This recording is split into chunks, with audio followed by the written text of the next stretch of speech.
thinking before we go on to talk about the case of Beach, which may take up most of the rest of the session, I just wanted to plug the housing sector podcast, which is and blog,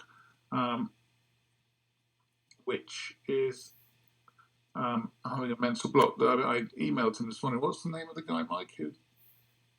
I want to say it's something Jenkins. Hold yeah, on, I'll tell sorry. you. Apologies for forgetting that, but it's probably down the bottom. Ben Jenkins. Ben Jenkins. Sorry, Ben.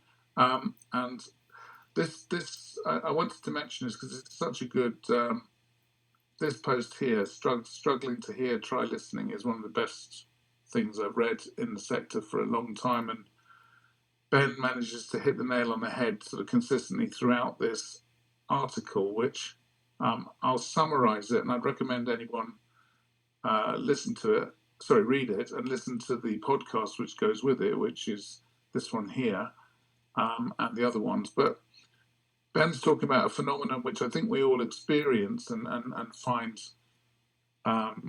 worrying, which is he's looking at it from the housing association or the public sector housing area, where people who maybe work in the sector think I've got a great idea for making things better, and they may then go on and set up their own business or organization to do that.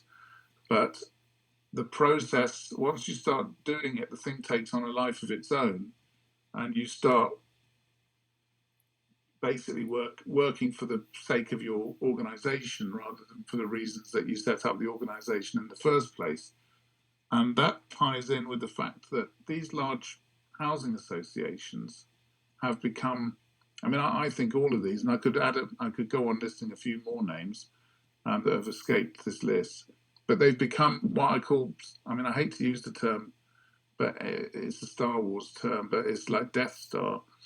That these huge things floating around the universe that used to be sort of so socially aware organizations that came from the sort of left and the sort of hippie sort of background, or do-gooders, but they've become. Look at this here, Peabody Trust. They got into trouble for taking 200 days to leave tenants without answers to questions. And then London and Quadrant managed to leave somebody without a bathroom repairs for 21 weeks. But the problem is, I think these that's just the tip of the iceberg. Daily life for anybody who's dealing with these organisations is don't bother trying to call them on the phone, because you just get through to a caller centre.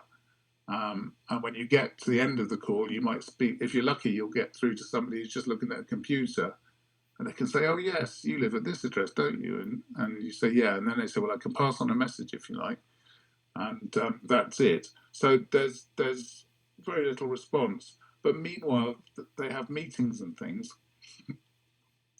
and there was one the other day, wasn't there, that Ben was commenting on, where they'll talk about things, but it all becomes performative. I think there's some great turns of phrase in here that it just becomes a sham, really. And the problem is that the people that started off as do-gooders, they maybe have their little stalls in these meetings, and then they have to, by implication, keep in with all the people that are running it. So they can't sort of say, "Hey, this is a sham," because then they won't get invited back, and their business will fail.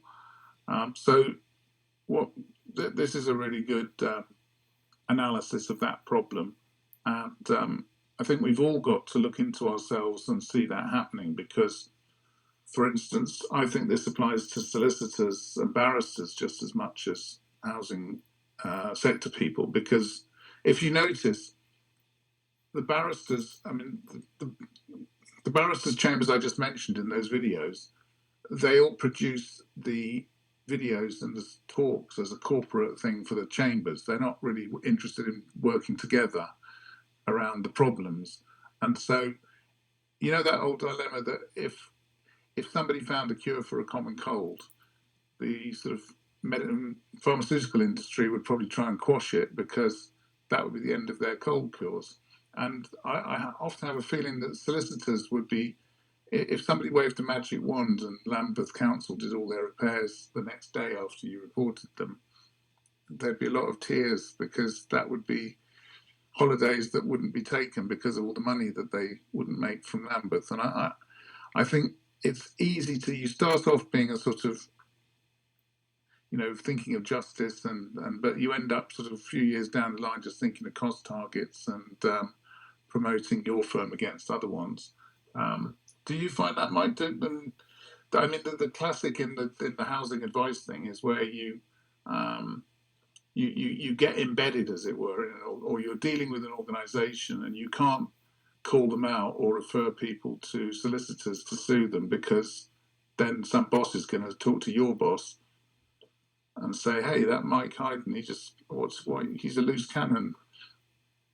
Can you call him in, rein him in?" Yeah, it's happening on a lot of different ways, I think. So, yeah, I mean, there's loads of charities won't challenge the council, like they won't challenge the council for that reason only, and you kind of have I mean, it's just sham stuff, isn't it? It reminds me my time in the evangelical church, when you basically always have a promise of the next revival coming, and they kind of bring in the next set of big speakers, and they make huge amounts of money at these conferences. And it's kind of a bit like that with the housing secretaries, because there's several conferences a year that are big ones that you're supposed to go to, I guess, if you're in the know. And the only people that win, I guess, are people who are taking the tickets for the conferences, really, because it's the same stuff every time. That's what Ben's saying, that I've heard him when he's on LinkedIn, kind of having a pop at people. He says exactly the same messages last year, but no one's kind of, everyone's kind of sort of saying this, "Oh yeah, it's really great to see everyone," and this sort of stuff. So yeah, he wrote some really funny stuff, actually. He wrote one on LinkedIn which was like, I wonder what the expenses claim forms going in right now are going to be like coming back from Brighton, with all these big wigs going down there for hotel accommodation and stuff, and saying, is that really value for money for our residents? So I think like what his tone and his kind of approach to this, like, I don't think anyone can really, you can't argue with him, because he's right. And I think there's a lot of people out there in the sector who probably get quite big pay packets, quite scared of him, because he'll just say what's actually happening. Very loudly, it seems. So, yeah, I think he seems like a really good guy. Yeah, I must just read this line because I thought it was particularly brilliant. So the sort of meetings you're talking about, or the conferences, he says these gatherings rarely confront uncomfortable truths, instead reinforcing the status quo with familiar faces, industry insiders, and token tenants.